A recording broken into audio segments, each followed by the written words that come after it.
Robbie, you're up next. You got some workers striking in Canada. What's up? Yeah, the Public Service Alliance of Canada, the PSAC, is on strike since Wednesday, April 19th, as they negotiate a new collective agreement with the federal government of Canada. The PSAC workers, including those in border services and immigration, passport officers, pay and compensation specialists, environmental scientists, are seeking wage increases that keep pace with the cost of living, improve job security, better benefits for workers. And the union has stated that it wants to ensure that workers are treated fairly and that their contributions to Canadian society are recognized through a new collective agreement that addresses these concerns. Now, negotiations have been ongoing since late 2021, but the two sides haven't been able to come to an agreement on what constitutes a fair deal. So the strike is causing delays and disruptions in services across the country, and the union has warned that it may escalate if a deal is not reached soon. So I guess I'm going to put it to you guys this way. What effects could a PSAC strike have on Canadian culture, specifically in terms of negotiations for salary increases after years of not receiving cost of living adjustments, and flexible work arrangements for employees in all sectors? All right, let's start with Gianni. I think, I mean, the downside is that the government functionings, if they don't reach an agreement like they haven't been, the government, you see this type of scenario, so the government not functioning properly and people, citizens of Canada that are not directly affected or somehow being affected now. But the sacrifice and the end game as to what they're doing is so much sweeter. If the PSAC can actually, like I said, reach an agreement with the government, the benefits are for everybody there. So the wage cost of living is easier to deal with. Because I know that North America in general is inflated, like with prices. But I think that it's unnatural to even have to bargain and fight your living wages. We all know that.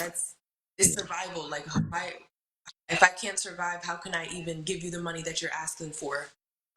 So it's I'm for the protest. I'm not upset at it. I know that it is a little bit of a sacrifice for some of the Canadian citizens, especially if they're not in agreement with the protests. But I am. I think that this is great. This is a great thing. You guys are going to be able to get paid more. You're going to be able to afford where you're living.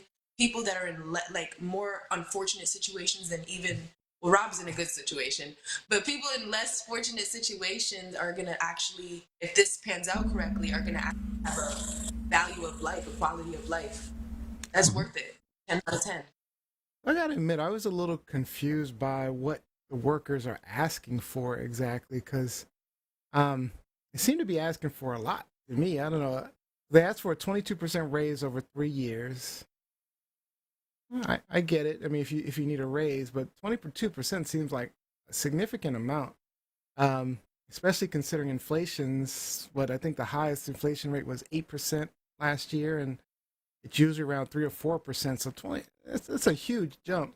Mhm. I get if they're underpaid. I don't really know how the pay works in Canada, so It's not so much a matter of being underpaid, it's a matter of the number wasn't chosen arbitrarily.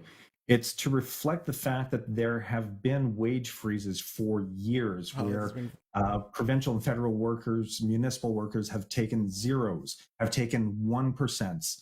So Ah, the cost of living has jumped of significantly in the course. last And few years. And when you are dealing with zeros and ones, you're not keeping up. You are falling behind. So that 22% is actually kind of low when you start factoring in the all of freezes. the other factors. Exactly. It's how you value the work that these people are being done. It's how you value the people that are doing this work, because at the end of the day, they are contributing essential services to Canadians, and if they themselves are having a hard time making ends meet, that says a lot. So, what is this stuff about the additional paid leave for self-identified Indigenous employees? I mean, wouldn't everybody mm, just self-identify? And then there's another $1,500 pay jump they're requesting if you speak certain languages, like yeah. certain Indigenous languages. So Can you help me understand that? I mean, that doesn't So make those are sense. particulars that no, I can't help you with. But I do see that Tracy Gore is part of our online audience. So if she has some insight into that, I would Yeah, she really says, I appreciate it. see on the line, she says, I'm on the picket line.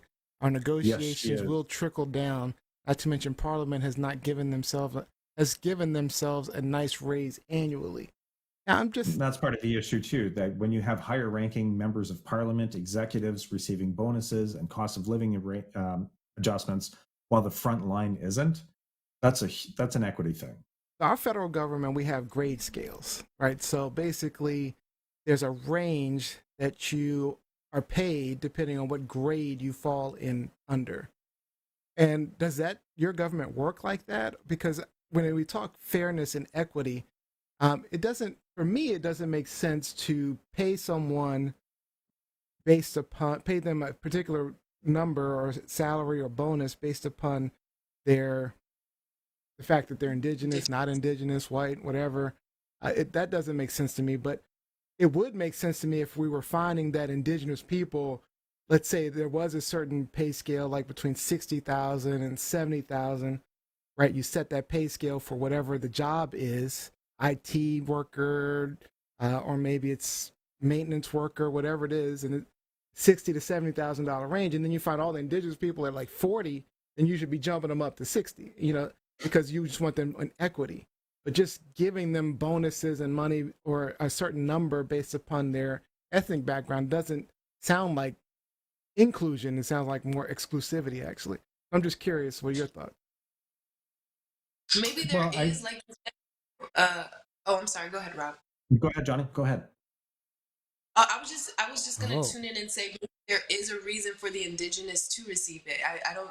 I think that the reason they worked themselves into that deal is because maybe there is like a level of unfairness with their wages or cost of living. That's oh, okay. I kind think of I got an answer from Tracy Gore. There, it does provide a okay. higher level of equity when it comes to the delivery of services because we have two national languages in Canada, French and English, but many constituents who rely upon these services speak Indigenous dialects. So if you have those Indigenous dialects within your workforce, then they can help deliver services in a much better fashion. So why not be bonusable when you can better True. serve segments that need those services? Well, okay, so It's a skill. so Tracy kind of explained the equity part. So currently, you all get bonuses, she says, based upon right now, you get language bonuses. Right now, she says it's for French or English. So, yeah, then of course it makes sense if those bonuses exist for French and English, you should absolutely make bonuses for people with other indigenous languages. And these are some of the nuances that I think, we in Mhm. America probably would not have understood. Um, Yeah. Tracy Gore, she says we also have many indigenous communities where their language is essential. And Jose says we owe it to the indigenous to teach, conserve their languages. So okay, that starts to make a little more sense to me. Yeah. Mhm. All right, any And last then thoughts, if this, Robbie? Oh, good, Gianni. I keep interrupting, but if this happens, then it could have other people do the same. Like people who are not government workers, maybe bigger commercial like organizations and companies could match that energy, so to speak, and give Yeah, wage. because that's it. Whatever these labor movements are extremely important, and these negotiations will have a ripple effect across Canada. In 1981, the postal workers helped enshrine a 17-week paid maternity leave at 93%, which and before it was 15 weeks at 66%. So as a result, Canadian mothers were provided with the 17 to 18 weeks, and it was a job protected maternity leave where a lot of employers had to legally bring back the pre-childbirth jobs to the mothers. So Nice. the right to a safe place, the right to overtime pay, paid holidays, minimum wage, family and medical leaves. These all are rights that we have because of labor movements. Not to mention Labor Day. We all get that long weekend. Thank you, labor movements. I will say one of their big things was fair remote working policies. Yeah, I mean, absolutely. I mean, we really are Uh, getting spoiled with remote work. I'm not. I'm spoiled So I can't Yeah. complain, but because I don't know if I'd take a job these days without remote work, but whatever. It's different. Absolutely, because you can have qualified people that live in completely remote areas. During the pandemic, the federal government hired people in all kinds of communities. And now that they're asking people to come back to regional offices, some of these commutes are hundreds of kilometers, and it's not reasonable to ask someone to come into the office All right. because it wasn't a requirement when they hired them. All right, we're over in Yep. time. Yeah. So Yeah.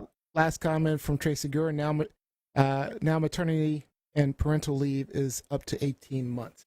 Is this truth? Live shenanigans. This is some true. Truth.